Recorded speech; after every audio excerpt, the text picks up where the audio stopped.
Okay, so the first question that I got asked when I filled out my thing to do a presentation was, but your business is older than 3 years old. That's the first thing that I would like to dispel.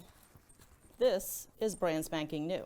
In fact, according to the state of Florida, this is so new it's January 1st. So it is just a little teeny tiny baby learning to crawl. So today I'm not here to sell you a pitch like he did of something that you can use, because honestly, for the last 16 years, I built businesses. I sell nothing anybody needs, not one single thing. You will never walk in my store and need something. I sell based on human emotion and pure want. So I'm not here to sell you a particular product. I'm here to sell you an emotion and a love story, if you will. Say, how many of you are familiar with a store that used to be around called Jezebel's? Show of hands. A few of you have heard of it. Okay, what most people don't know about that was kind of an homage to my second husband. My second husband loved growing up in the 40s and 50s. He was considerably older than me.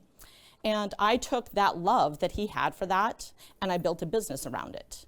And inside that business, I learned to take my love of people and women and show women how beautiful they were. And so that was what I did for many, many years. And then my husband had a business called Dock of Rock, which many people are familiar with. And I had noticed over the years, it no longer served my purpose. So I started dismantling it. Until this is what I rebuilt in its ashes. So many people think of a phoenix, and we all like to think we're a phoenix when something goes wrong. I truly am a phoenix. I will literally burn myself to ash and raise myself back up. And this is the final product of what I have come up with. And the Wandering Soul is based on my love of the world and humanity and how big and bold and vibrant everything is around us. I noticed about 18 months ago that we lived in a society that fearmongers, and people are scared. And I was dating a man who felt like he was not welcome in his own country because of the color of his skin. And I wanted so badly to tell him, no, it's all in your head. You're completely wrong. But I could not do that because honestly, when I looked around, that's the climate that we were living in. So I came up with this concept of educating people, because I figured if we could just teach people that other cultures are not scary. Just because it's different doesn't mean that it's bad. In fact, often there's a lot of good in other cultures that we can pull. And so slowly but surely, I have built a retail business where I peddle emotion and education.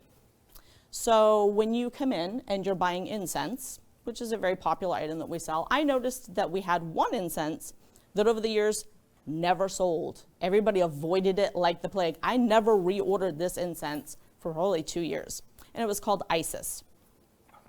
There's a good reason.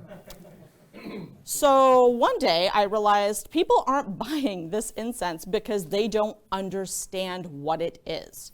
So the next time I saw somebody look at it and be like, ugh, I was like, oh, do you know what that means? And they were like, oh, that's that terrorist group.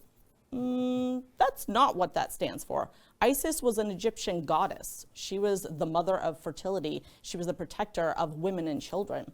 She had a beautiful love story in which her husband was, set from his throne by his brother, torn apart in 4 pieces, his body scattered to the 4 ends of the earth, and she went and gathered him up and put him back together. That's a beautiful love story. I can't keep that on the shelves anymore. In fact, I'm having a hard time getting it in. It's turning over so fast. All I had to do was educate people on what that really means. So every day I use this store to educate people on what is around them. We play global music in there. Like today I brought in food that you wouldn't normally think is breakfast food, but that's breakfast food across the globe for a lot of people.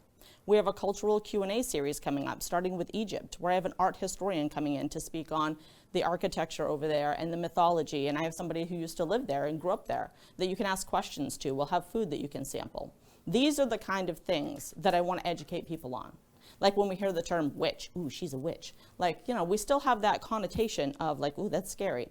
Most people that consider themselves a witch have an altar at home, just like people that go to, Christian churches and pray at the pew. It's the same thing. And we have altar cloths, and we have all sorts of things from all sorts of religions and cultures.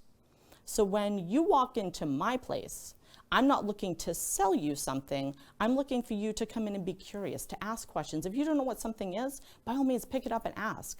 There are like 10,000 items in there. I won't always know what they are, and neither will my staff all the time. But we're happy to Google it, we're happy to look it up, we're happy to learn together. So today, I'm not selling you any particular product, I'm selling you the notion that there are still places that exist where you can be curious and you can come in and you can ask questions and you can interact with an actual human being. And when someone says, hey, how are you doing? That it's safe space. You don't have to be like, ooh, I'm just looking. You'd be like, I'm having a great day. Thank you for asking. Thank you.